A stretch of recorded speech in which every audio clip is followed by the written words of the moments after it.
Welcome to the BasketBuds edition of the Athletic NBA Show podcast on the Athletic Podcast Network. I'm your host, Zach Harper. We got Jay King. We got Josh Hustis. We've got Dave DeFore, Andrew Schleck producing. And guess what? We've got another banger of an episode. We will go into buy or sell. We will let Jay King lie about stuff that he's been watching. And we will break down first the player or team of the weekend. A big weekend, more in-season tournament action. We got nothing but gray courts the other night. Plus, Jay, you just saw one of those courts in person.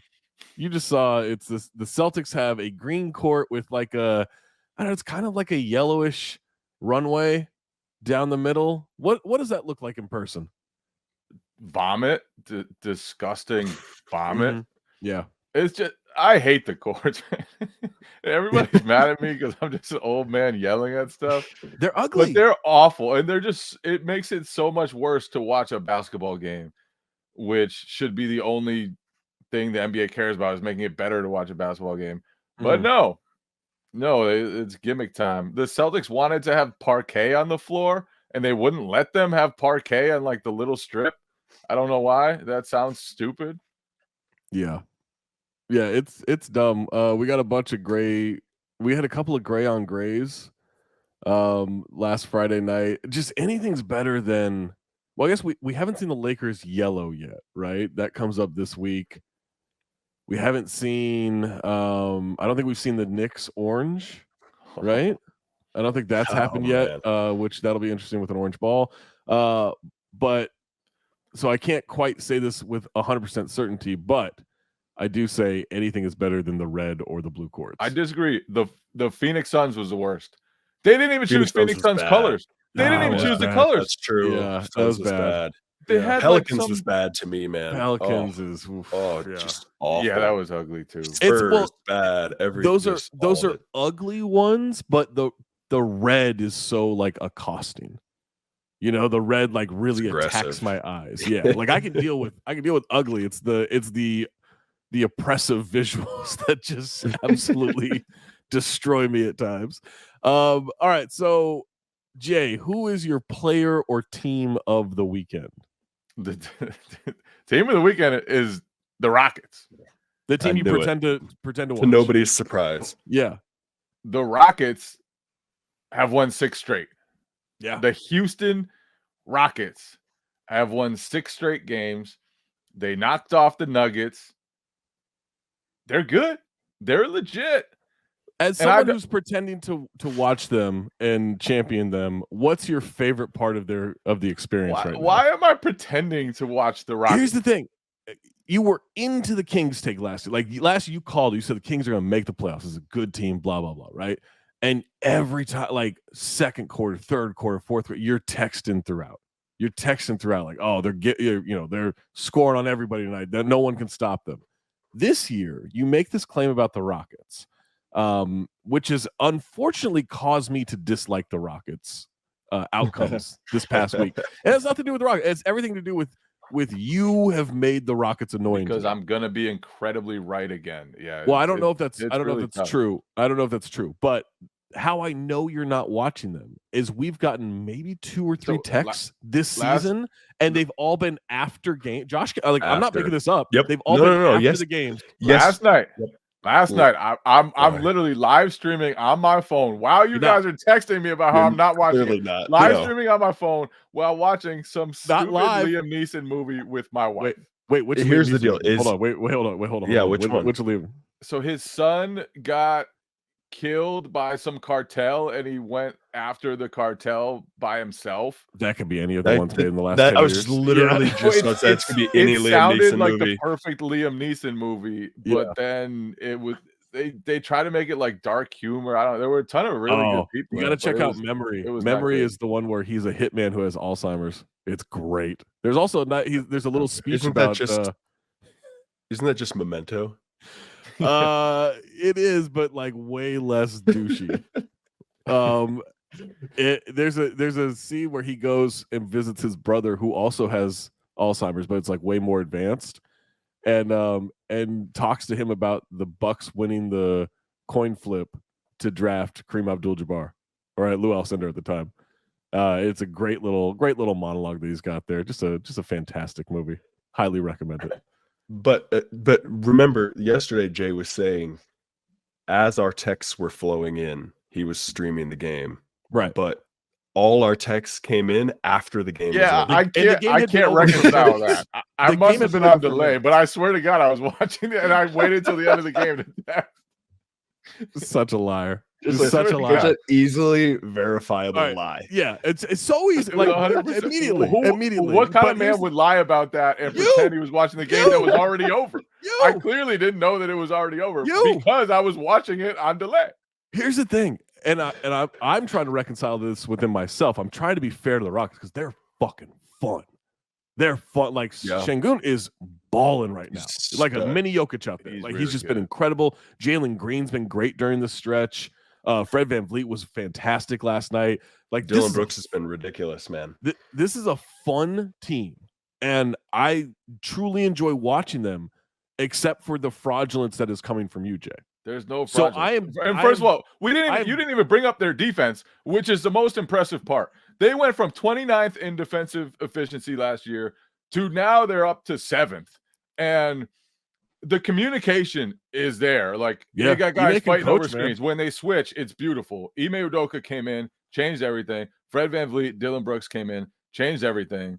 It's just a really tough team, and they're really sharp defensively. Like they really don't miss many things that they're supposed to do. Let me throw this at you, and I'm not doing it to dismiss anything. I just want to know what we do with this. The last 5 wins, right? Because they started this streak with Charlotte, which Charlotte's just they suck. No Fox for those 2 games against Sacramento.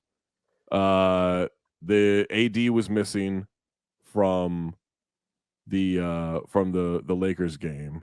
What was the no CJ McCollum in the Pelicans game, and no Jamal Murray last night against Denver. Does that do anything for you for the streak? Because to me, I do consider it I thought in the games against the Kings, I'm like, there's no Fox. Like the Kings shouldn't get blown out like this, but there's no Fox. I'm not really going to pay too much attention to the Rockets turning around. But for some reason, even though I think the Lakers aren't very good, when they put it on the Lakers like that, I was like, okay, maybe. And then they got out a close one against a Pelicans team that still had Zion and Ingram. I was like, okay, this is legit. And then watching the game last night, I was like, all right, shit. Like whether Jamal's there or not, I just think this team is playing well enough to beat anybody right now. Yeah, the most impressive part to me was just how they defended all of Denver's movement. Yeah, like it's so hard to guard Denver, even without Murray. They just make you guard so much. Jokic, every pass is open to him because of what he sees and what he can do with the different arm angles. And they were so sharp about just taking as much of it away as they could. I thought Jokic still had an enormous game, but they were able to kind of not make him do what they wanted, but they were able to take away so much of the easy stuff that the Nuggets normally thrive on. Jay would know this because he didn't watch the game, but Jeff Green was like incredible. I love when Jeff Green goes off, man. Jeff Green, he's still doing it at however old he is. 60. He's been 60 years old. Still dunking on people. Rockets, fantastic nomination for player or team of the weekend. Josh, who do you have? I was going to choose the Rockets, but I knew Jay was going to pick them, even though, like you said, he hasn't watched them. So I was going the Wolves. Outrageous claims. Outrageous claims. Accurate. I'm going Timberwolves. Man. Big dude. Win over San Antonio. Win over also Golden won State. 6 in a row. Yeah, they're rolling right now. Defensively, they're legit. I was super hesitant. I think a lot of people were last year when Gobert and Towns got paired together. Like, how is this going to work? But I think they're finally hitting their stride on that a little bit. And I'm impressed with Gobert's mobility right now defensively. Yep. Like, he's everywhere. Right? He's chasing guys off the line, getting into help defense. Like, he's everywhere right now. And the fact that you can have him and Towns, right, running all over the court, playing defense, help side, running guys off the line. Like, Towns chases him off the line. Gobert's waiting for you at the rim. Gobert chases him off the line. Towns is waiting for you at the rim. Like, they're legit right now, man. And I've always been a huge Mike Conley guy, and I think he's exactly what they need to run their team offensively. Sucks that he's been so bad with the basketball because he had four turnovers against the Spurs. the other night, and up until that game, he had a 30-1 assist to turnover ratio. 30. Guys, That's guys, crazy. ridiculous, man. And Now he's up to 6 turnovers Yeah. on the season. Just feels like he's, just really giving it away. Yeah, he's just The can't be Gobert trusted with the piece, ball. the Gobert piece is the most transformative to me because Yeah. watching him last year, I thought his days as a defensive player of the year candidate were just done. I thought like he was still an impactful defender, obviously, still a rebounder, but like Yeah. I didn't think he would reach the level that he's played at this year. He is playing just ridiculous defense right now. And I Yeah. think they've gotten a lot better at using him too. Yeah, I think they figured And- that out. That part And out. they figured out kind of how to employ him. When they played the Celtics recently, like they basically just kept him out of all the actions and just kind of used him as like he was just protecting the rim. And that's how you want. But he's also, when he's had to defend the arc, he's been super good at that too. And then they just have defenders around him too, like Kyle Anderson, McDaniels, Edwards. They have so much length, so much Cat's athleticism. playing okay defense too. Like Cat's, it's not great. He's making mistakes, but he's at least competing. That's a consistently. legitimate team. They're for real, I think. At least regular season, that's a really, really good team. Yeah, I agree with that. Somebody said they were going to win 50 games in the regular season and be a top 4 seed. Can't remember who it was, but it was some really incredible genius that's on the podcast. Said they're going to win 50 games. I don't know. We don't have to bog down in it. Wasn't me. It's fine. I thought they were going to stink. Both of you are wrong, though. Both of you are wrong. It's not the Rockets and it's not the Wolves. It's the Clippers, guys. You can have a bad team in the weekend. The Clippers are 0-4. They've lost 5 in a row. They're 0-4 with James Harden. Paul George down 11 points per game, shooting horribly during this. Kawhi Leonard down like 4 points a game, shooting okay during this. Russell Westbrook down across the board, true shooting percentage, all the numbers. And in 4 games, James Harden is a minus 67 on the court. Yeah. Minus 67. Their starting lineup of the 4 of them and Zubats, minus 19.5 per 100 possessions net rating during this stretch.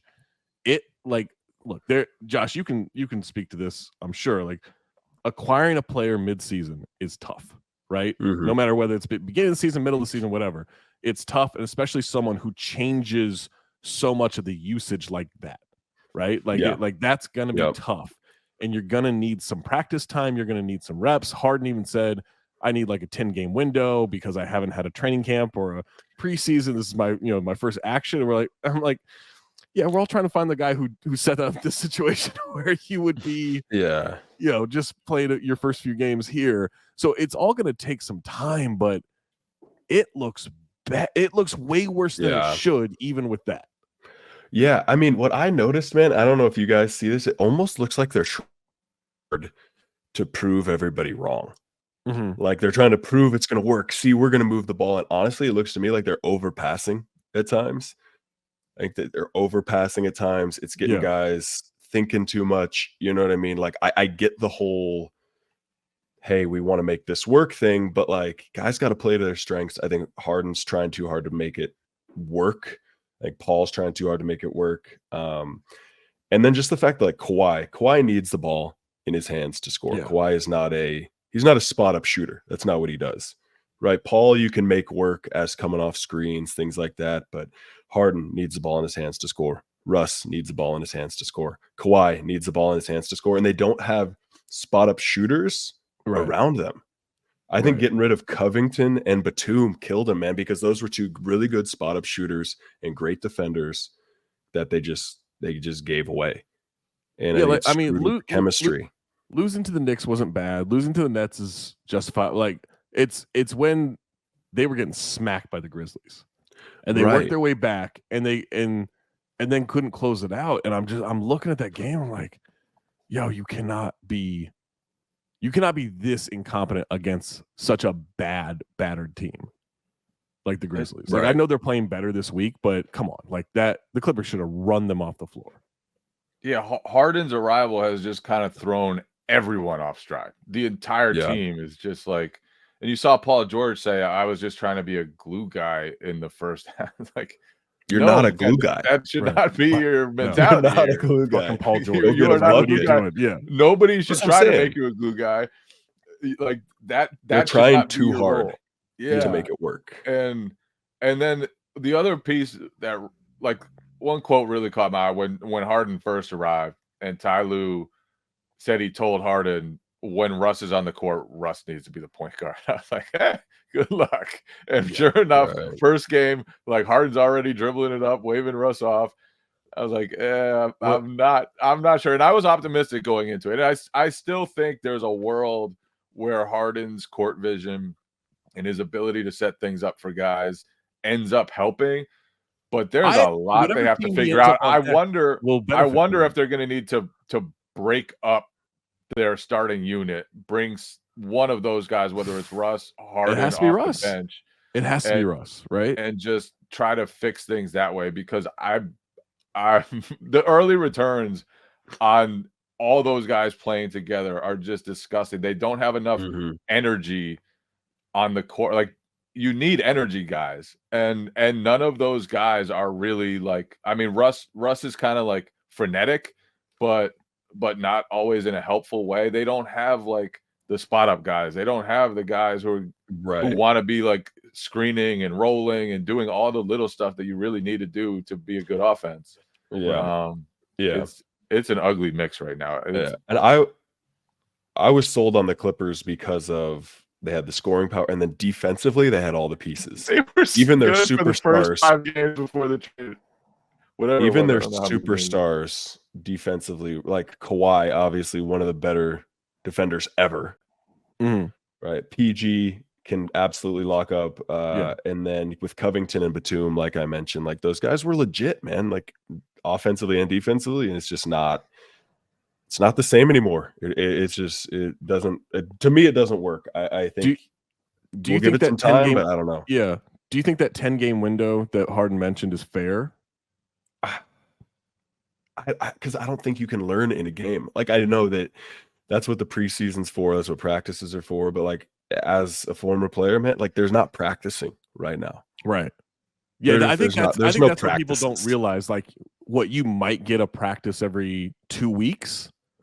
Maybe, and that's like, okay, we got a couple days here, but even then, you're going to use those couple days off to get treatment, rest. Right.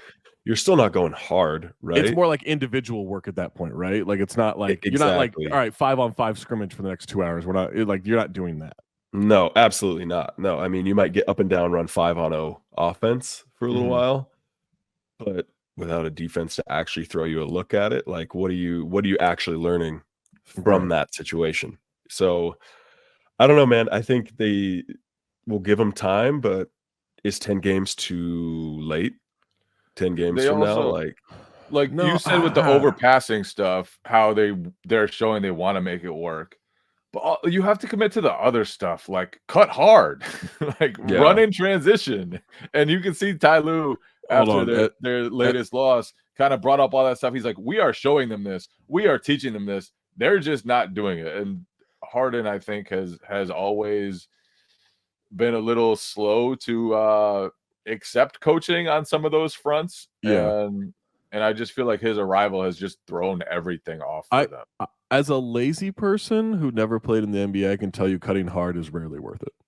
It doesn't do anything. You just get the ball and jack up a shot. That's the way to go. Well, who are their cutters in their starting five? Who's actually going to cut? I mean, nobody. But Russ isn't a good finisher, right? Like, so I'm not sure what that does necessarily. I mean, Paul George maybe could be that kind of guy. It's let's stand around and hope whoever like has it kicks it out. Kawhi's not a cutter. We know for damn sure James isn't a cutter. Like, that's not going to happen. No. I don't. I mean, man, you want Zubats to cut? I mean, from where? Like, it's exactly. Short corner to short corner, baby. They have Denver, Houston. They're at Denver tomorrow. Houston on Friday is a home game. They're at the Spurs for 2 games. Then they got home against the Pelicans, Mavs, Nuggets. They have the Kings, the Warriors, the Warriors. I mean, they've got dude. That's those brutal. Spurs games, that's a brutal schedule. It's like legitimately possible they win one game during that stretch. You think they split with the Spurs? Probably. Like I'm sure Wemby gets some. Any one other game. ones? Which ones? Yeah. Which other ones can you go like? Yeah, they got a shot. Like with that stretch, man. I mean, maybe the Pelicans are a mess right now, so maybe them. But Yeah, I don't maybe. know, man. It looks pretty bad. That's a tough stretch. Yeah. It's why I love the photoshops of who's stopping this, and it's just a shot of the Yeah. Clippers. And it's just Sorry, like the lineup. people You're in looking at that them. photo. Yeah. Yeah, you're looking at that's the one that's stopping them. All right, guys, let's get into some buy or sell. All right, let's start off with number one: buy or sell. Clippers ruined their team trading for Harden. Jay, You know what? I wasn't on this side before the trade. you've been saying it'll work. I'm buying it right now. Really? Wow. I am buying it right now. Amazing.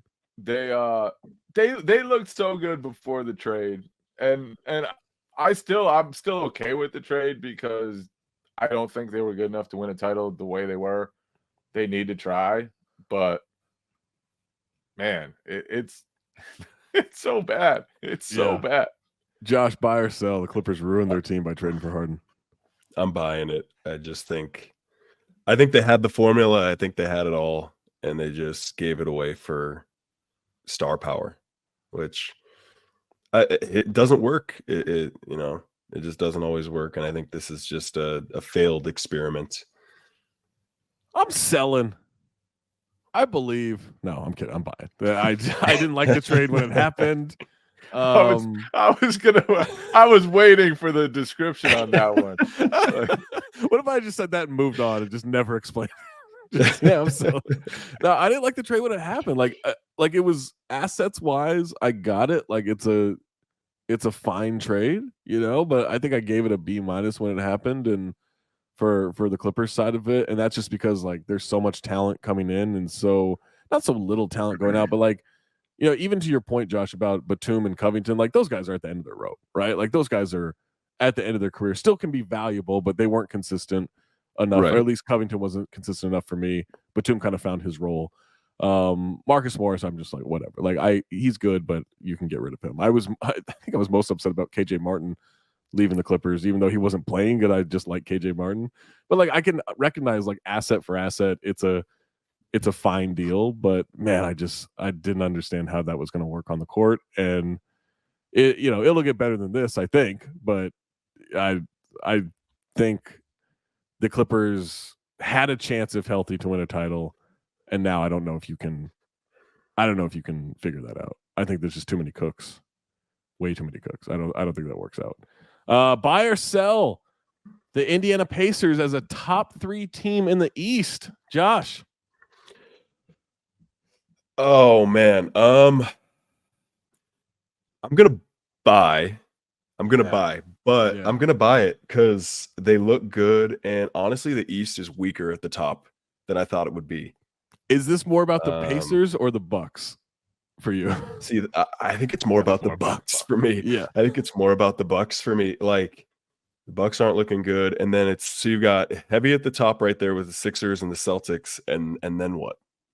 Right. It's kind of like this race between, Pacers, Hawks, Magic, Knicks, Cavs.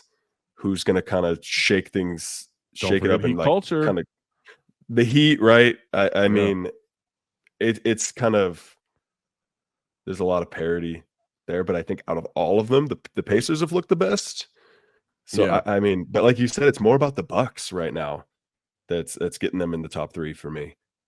Jay, buy or sell? Pacers is the top 3 seed in the East. I'm selling. What? And well, first of all, it was phrased as top 3 team in the East, not top 3 seed. Oh, what? Okay, then top 3 But, team. in but the East. either way, I'm selling. Either way, I'm selling it. Their offense has been amazing. Halliburton is special. He brings everyone else to life. Nesmith has been one of the cooler early season storylines. His emergence. They have so much athleticism. Let me break with this down. Toppin and Bruce Brown. Josh, he said that simply because Nesmith used to be on the Celtics. That is no one is around the league. Is I like, said you know it what's a because he was very what's a bad cool on this story? Celtics. What's a cool story so far? Aaron Nesmith's having a nice season for the Pacers. No one's been Yeah. saying that. That's not It's a cool story. the Rockets. It's a cool story. Like this doesn't qualify. The man is much improved. I just need to see him play defense. They're like 28th in defensive rating or 27th, whatever it is. And I just don't think you're going to end up third in the conference with that bad a defense. And maybe it gets better. Maybe, Miles Turner covers up some things. Maybe they figure some stuff out. Carlisle has typically been, a good defensive coach, but I just don't think their defense is good enough right now, as much as they're scoring. I'm buying. I had them as the 4 seed going into this season. I'll move them up 1. I like it. I love this Pacers team. They're so much fun. It reminds me a lot of last year's Kings team. Just a ridiculous offense, zero defense, fun point guard, fun role players that all seem to get it. Like I'm all in on this Pacers team. I don't think they'll do anything in the playoffs, but they're a team that I have to watch every single time they're on. And they've got a really good mix, right? Like they've got Hield and Nesmith as shooting, and Turner too. They've got Halliburton who makes everything better for everybody. They've got Bruce Brown and Obi Toppin filling the lanes in transition. Like it's just a really good mix on offense. Hey, David, I don't know how we determine this, but just to catch the wave of cool conversation going on right now, to do some real SEO, let's just title this one Aaron Nesmith is going off, just to make sure we're at the tip of the conversation. And I don't love clickbait stuff, but SEO matters, clickbait matters. So we'll just to make sure this is the story that everyone's talking about, is the cool story of Aaron Nesmith having a nice season. He's emerging. Give the guy some credit. He dug himself out of being one of the worst players in the league, and now he's legit. All right, buy or sell. Philly is the best team in the East. Jay. So. Maxey just went off for 50. Yeah, that's cool. They're really good, and they're better than I expected. Mm-hmm. Maxey has been ridiculous. They're a much better team to watch now with Maxey instead of Harden. Like, I went and looked at the stats of like pace of offense last year, and they were dead last naturally. Maxey is just like, he brings a lot more pace. He brings just an energy that they didn't have last year. And part of that, I'm sure, is the way Nick Nurse is coaching. But part of it is just now it's in Maxey's hands instead of Harden's all the time. And I really like this team. I just don't think they're as good as the Celtics. Josh, buy or sell? Even though they didn't beat the Celtics. Sixers, best team in the East. Sell, second best team in the East. I'm with Jay on this. I think the Celtics are still the team to beat in the East, but number 2, and then like I said earlier, I think there's kind of a weird drop off after that in the East right now, unless somebody like really separates themselves from the pack. But I love the pace of them, but just not on the Celtics level to me. Yeah, I'm gonna sell as well, simply because even as fun as this Sixers team has been so far, and as good as they've been so far, I'm just gonna withhold all that judgment or any of that like true praise until we see what the playoffs look like. Because the Sixers were awesome last year in the regular season. Like they were really good, and they were really good in the playoffs too. Though they had the Celtics on the ropes, like they were very close to reaching the Eastern Conference Finals. Who knows what would happen against Miami? If only I'd seen that James Harden story before. It's like watching Expendables. Like, you've seen them one, you've seen them all. It's always going to be that way. I hope the Clippers go up 3-2 in a playoff series this year. We're going to see the same shit happen. Like, and also, I don't want to blame it just on Harden. Embiid is not a good playoff player. Embiid has been bad in the playoffs. He's had like 2, maybe 3 great playoff series in his career, and everything else there's an excuse for it. And so that's the other thing. Like he's got to come out and look. I don't think it's fair to say go do what Jokic did last year in the playoffs, right? But he's got to at least not be part of the reason they lose, because he's always part of the reason they lose. He's averaging close to 6 assists a game. How about this year? that? Yeah, he can play. He's good. The MVP can play. Yeah, the rated MVP Incredible is good. insight, yeah. Who knew? Yeah. All right. Buy or sell. Detroit is still, after 4 years of tanking, one of the worst teams in the NBA. Josh. Buy, Yeah. buy, man. This They're team just sucks. it's crazy because you look at the stats and they're middle of the pack in a lot of It things. does, man. They suck. They're middle of the pack in a lot of things, man. But then, like, I get to turnover. They're 29th in turnovers, Yeah. and they give up 22 points per game off their turnovers. Dead last. That's gross. crazy. Yeah. That's 22 points a game I want to make off sure I have their the right. turnovers, which is insane. Yeah, man. That's gross. I'm buy or absolutely sell? buying them as one of the worst teams in the league. However, Oh boy. they've had really bad injury luck so far. Bogdanovich, This year? one of their best players, hasn't played at all. Monty Morris, who would certainly help the turnover problem, hasn't played at all. They're playing Killian Hayes big minutes. Which You could have just I said they're don't- playing Killian Hayes. You didn't have to say big minutes. Can't imagine that was the plan coming into the season. Yeah. So I want to withhold a little bit of judgment until they get real players. Alec Burks missed 6 games, and they've actually been really good with him on the court, which probably 'cause he's goes one of the to few adults in the room. Like exactly. But Right. all their adults have been hurt. So I Yeah. want to see them with the veterans that they brought on to kind of help Cade Cunningham a little bit. So much has been in his hands right now. yeah. And in his hands with a supporting cast that cannot shoot because all the shooters have been hurt. Joe Harris, add him to that list. I just want to see what it looks like when they're healthy. They'll still be bad, but I don't think it's close to this bad. My concern with Cade is, and we saw this a little last year, but he only played like 12 games last year, but it's been really evident this year. He's shooting 46% from the field in the first half of games, 36% from the field in the second half of games. I don't know if that's teams adjusting and he doesn't know what to do there. The Pistons aren't helping him out. He's having to do too much and he tires himself out. He has asthma. Like, I don't know. I'm trying to like find reasons why he would be, because he looks so good in the first half of games, and in the second half of games, he just can't make a shot. And he's, he's shooting 41% on like 20 shots a game. Like your decision maker has to be better than that. He either has to shoot less and be more of a playmaker, which I don't really know for who,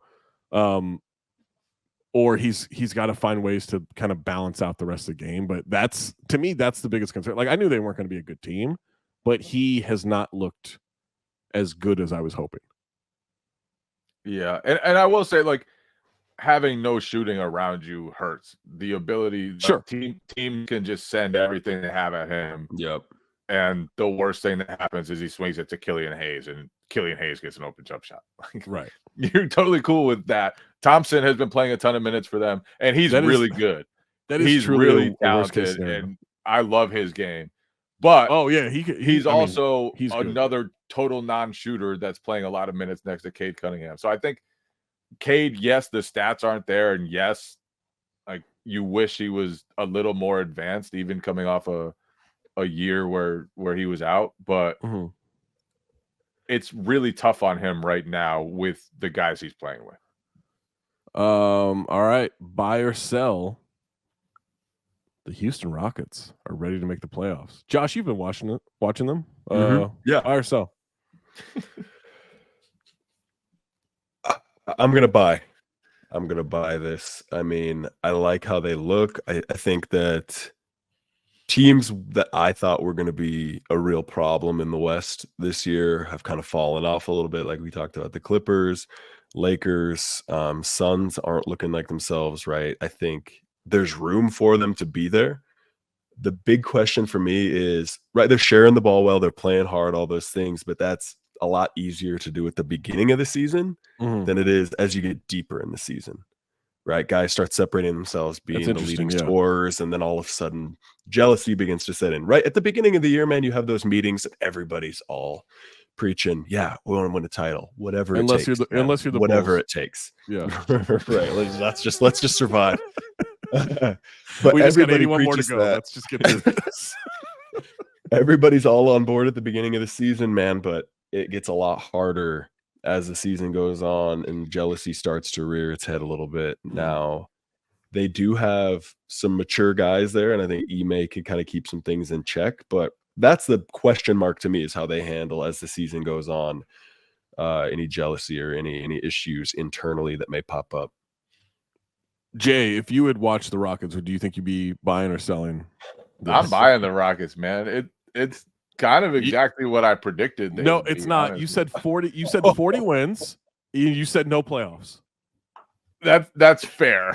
So it's not exactly what you predicted. That is, however, the reason why I thought the Rockets would exceed everyone else's expectations was because that group has a lot of tough dudes. They have a lot of athleticism on the wing. They have a lot of rugged guys who are very smart defensively. And you can build a vision out of that. Quickly he bailed out of that, lying about exactly what I predicted.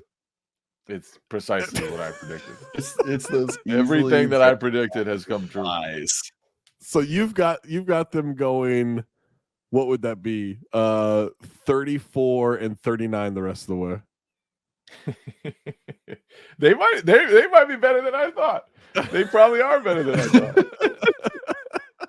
So nothing like you predicted. Is Dylan Brooks actually going to have an efficient season? Their offense has probably overachieved to some extent right now. Like their point guard Fred VanVleet is shooting 38% from the field, and I don't think it's going to be much better than that because it was similar to that in Toronto last year, and I love VanVleet. Dylan Brooks is shooting 55%. Like I don't know if this is that's not going to happen. I do think he's playing differently though, and maybe it's because Ime is just on him about shot selection more so than Taylor Jenkins ever was. I don't know if this is fair to like demote them with,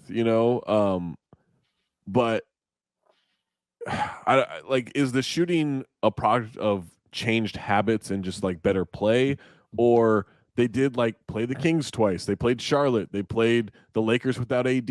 Like the Pelicans are a fucking mess defensively right now, even though that was a low scoring game. Denver is not always great. Is it just like hitting the right stride? But then, I mean, Josh, like you could kind of hit a stride, and if it, if you can extend that stride long enough, 6, 7, 8 games, whatever that win streak ends up being, maybe that just becomes then your habits and your confidence in like, this is the team that you mold yourself into. Yeah, I was gonna say something similar to that. It's just like the guys they have on the team, especially a guy like Brooks, right, and younger guys, like they feed off that energy and they feed off the confidence of like seeing shots go in, right, and they're hitting right now, so their confidence is sky high.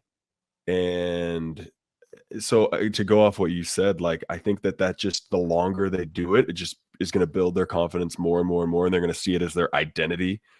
And guys that like that, whose confidence can hang on, a hot streak.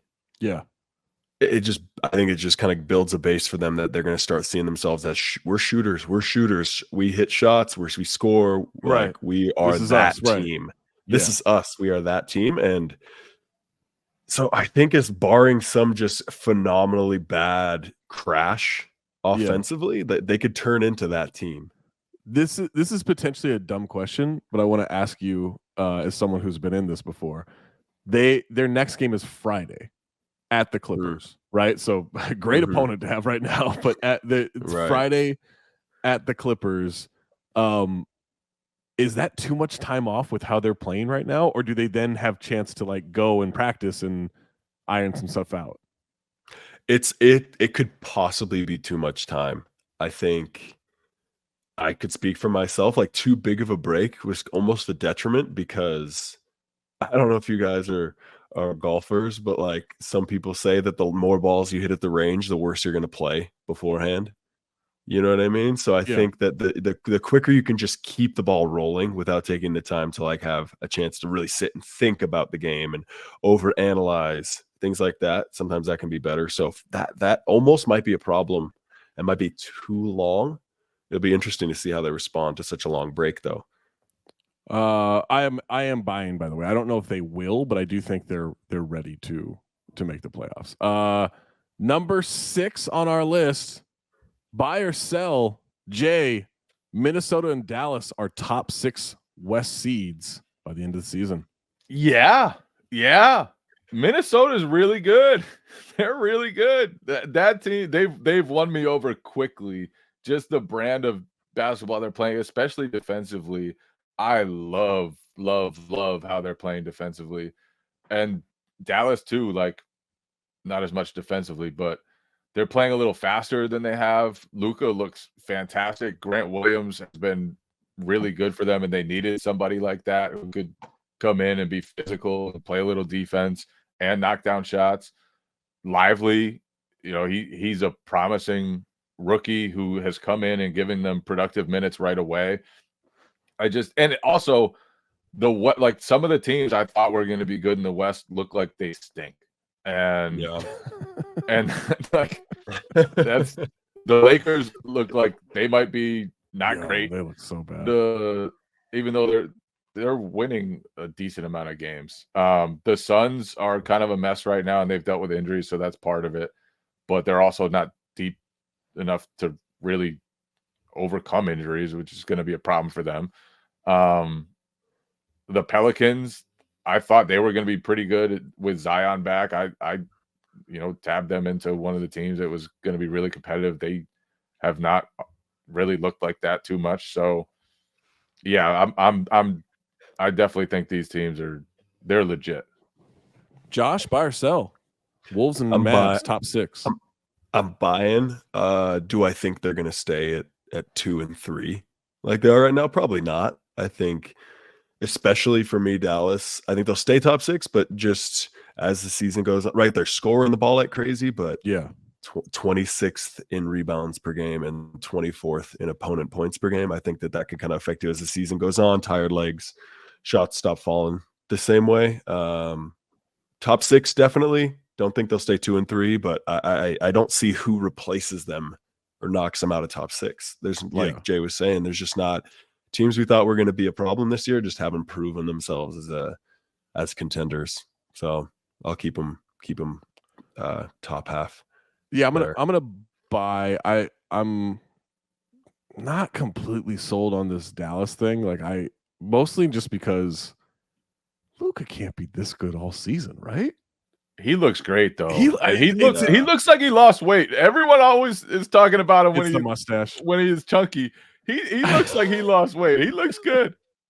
No, he looks amazing. I just like it's not even like a doubting Luka thing. I just like this level of play is insane. Not sustainable. I've never seen as good as he's been in his career. I don't think we've ever seen him play like this for this extended period of time. What he did to the Clippers was just bad.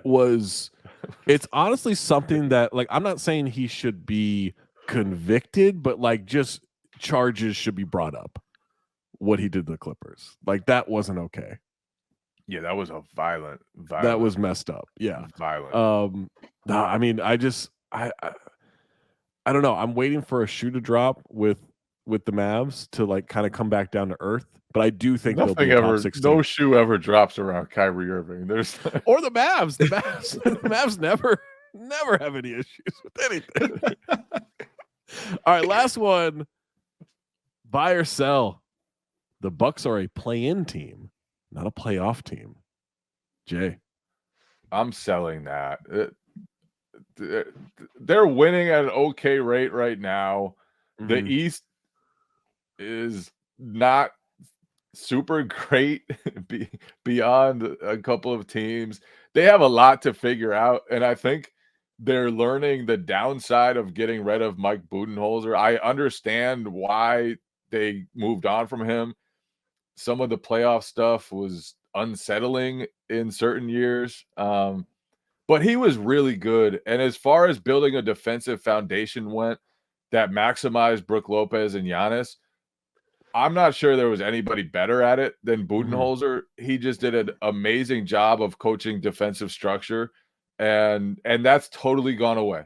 They are just despicable on defense right now, and they don't have as much talent without Drew Holiday, but I think it's a lot more than that. I think it's just the entire teaching that they're getting from the coaching staff. And maybe it's just new team, new coaching staff. You've got to get used to it. Maybe they'll hit a stride later on. But that defense so far is extremely concerning. Josh, what happened in that Malik Beasley clip? Is that simply just like that was supposed to be a switch, or he stayed in the zone or something? Like what? Like you watch that, you know, His Yeah. controller you ran know out of NBA battery. basketball. I It's just a communication issue, right? Well, it can't just be a communication issue because like he Didn't move. He didn't move. Well, even if I hear the wrong instructions, right? Like my big is yelling at me left, right, whatever it is. Well, you go into it with a plan, right? You're guarding a guy. You're like any ball screen that takes place at the top of the key, we are automatic. We would call it in OKC, we call it weak. We're setting them left every single time. You just know. So we didn't even need to say if the screen was right or left. You would just know if you heard a screen coming. I know when I'm on the floor. I'm sending him to his left. And I don't know if like his brain, he wasn't sure where he was on the floor, so he didn't know which way to turn or what. But you would think there would have been some sort of reaction to watching the guy go by him.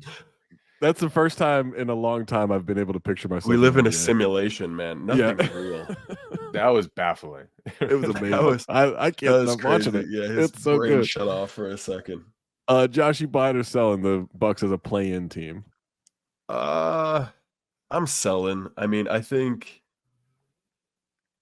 just the East isn't super loaded like that. That's going to push them that far down. I think Dame being out affects them right now. I'm not saying they're going to finish, top 5, even maybe 6 in the conference, but they'll hang around, especially when Dame gets back. I'm concerned defensively, right? Like Jay was saying, they're just not good defensively.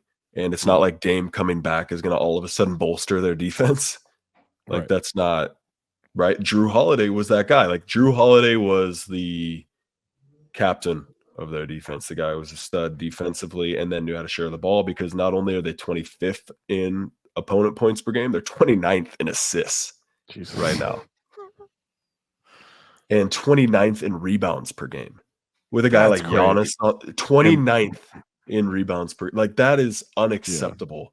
With the size they have, you look at Jay Crowder, with Portis, with Lopez, with Giannis, like there's no reason that they should be 29th in rebounding per game. And I don't know. I think there's a lot to figure out. I don't know if it's growing pains, like Jay mentioned, from a new coach, trying to fit things with some new pieces. But even with a new coach, man, you should know how to rebound. Yeah. It just doesn't look good. I'm also going to sell just because I can't imagine it's going to be this all season. But I will say this. It's a lot of campaign right now. It's a lot. Love me some Cam. That's my boy. I bet he's the best dude. But that is a lot of him playing basketball. What is he shooting? 54% from 3 right now? Is something like that? He's second in the league behind Dylan Brooks. Yeah. How many at the top of the 3-point leaderboard? How many is he giving up? Because that's a good question. I don't know. His defense might be worse than that Malik Beasley clip right now. Like it's just a bucket every time they go at him. And yeah, it's just a lot of campaign. I like a sprinkling of campaign, like you throw a little garnish on a dish at the end. Like that's the amount of campaign I want. I don't want like say when on this, like pepper on your salad or cheese on your pasta. Like that's too much campaign. We can't do that. Poor Eric Name has already had to write like 3 the Bucks defense is a disaster stories. He's right about the Bucks defense every goddamn like 10 day. games. But the latest one, Giannis said, I wish I could go against a defense like ours. And I was like, what? Wow. It's like the amount of gaps we have, how easy it is to penetrate. He's like, I would love to play against a defense like ours. Like, okay, I'm buying. You know what? Change my answer. I'm buying. You changing it? Yeah. I'm buying. They are a playing team. It's bad. It's bad, man. And look, it's rough. Yeah. Look, maybe there will be a benefit to changing some of that stuff and and eventually you'll get to a place where Sure. your defense is like more adaptable in playoff situations. But it's it's alarming. I also You're gonna be shocked. Cameron Payne is minus 0.9 for the year. That's all. he must have spent a lot of time with Dame in the last. That's the only thing I can think of. Minus 0.9. That's it. Also, I've forgotten how much I love at the end of the game when the Bucks are trying to, survive the foul game where they're trying to, hold the ball and I've forgotten that the ball always stops with Jay Crowder. He always wants to shoot those free throws. It doesn't matter who else is on the floor. Jay Crowder is like, yeah, give me the ball. Oh yeah, I'll move. No, foul me. I forgot about how much I love watching Jay Crowder as a team is trying to foul to extend the game against his team. He will just watch. He will never move the ball. He will never move it. It's fantastic. That's going to do it for us. Make sure you subscribe to The Athletic. Make sure you subscribe to this very YouTube page and the podcast feed. And make sure you're subscribed to The Bounce, our free newsletter via me and Shams Charania every single morning in your inbox, theathletic.com/The Bounce. For Josh, for Jay, I'm Zach. You want to keep it locked on The Athletic NBA Show podcast.